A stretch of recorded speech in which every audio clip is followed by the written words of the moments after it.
A classic Portland restaurant is coming back to life. The Dry Dock on Commercial Street on the Portland waterfront is about to reopen. It's scheduled for mid-July. The general manager there is Matt Ginn, who's been a chef at a number of restaurants in Maine over the years. Great to have you back in the 207 kitchen. Thanks for coming in. Rob, thanks for having me back. And you're going to make a dish for us that's off the menu of the Dry Dock, right? I am. I'm going to be cooking a fried oyster sandwich that's going to be on the opening menu at the Dry Dock.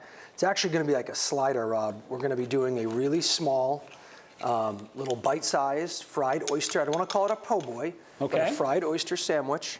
And we're going to be sourcing these lovely Maine oysters everywhere from Casco Bay up to the Damerscotta.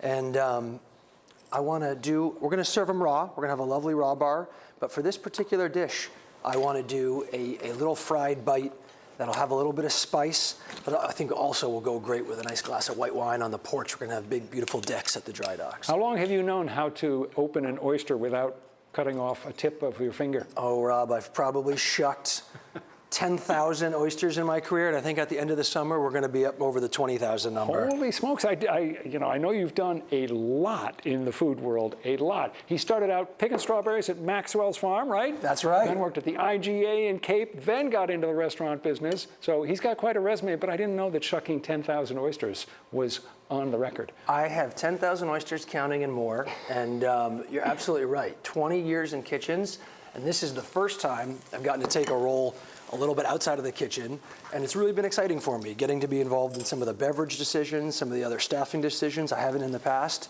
And again, really excited to get Dry Dock open here this July. That's cool. What kind of oil do you use for the frying? We have a lovely grapeseed oil. So it's a beautiful non-GMO grapeseed oil. It has a nice high heat. Those probably cooking at about 330, 340 degrees Fahrenheit. Okay. And this is very doable in a home kitchen. This is not fry-later stuff, right? So this is super easy, Rob.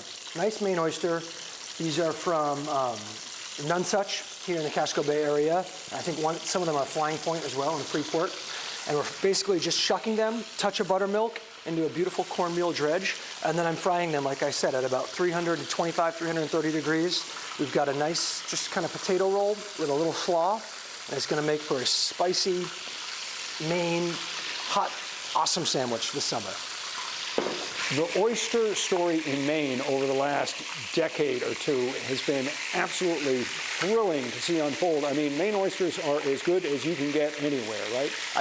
I don't think you can replace a Maine cold water oyster with any oyster in the continental U.S. There's just something amazing about the way the producers and farmers in the area are making truly the best oysters around. Yeah. And really, we're super privileged. At Dry Dock, we're going to be using a number of farms. We're going to be buying direct from Johns River, Muir Point, Love Point, Flying Point, and I'm just really excited to be able to showcase them more than just one way. I think one of the great things about oysters is how versatile it is. Yes. They don't just need to be eaten raw. They can cook very well. In fact, I prefer a cooked oyster, believe it or not.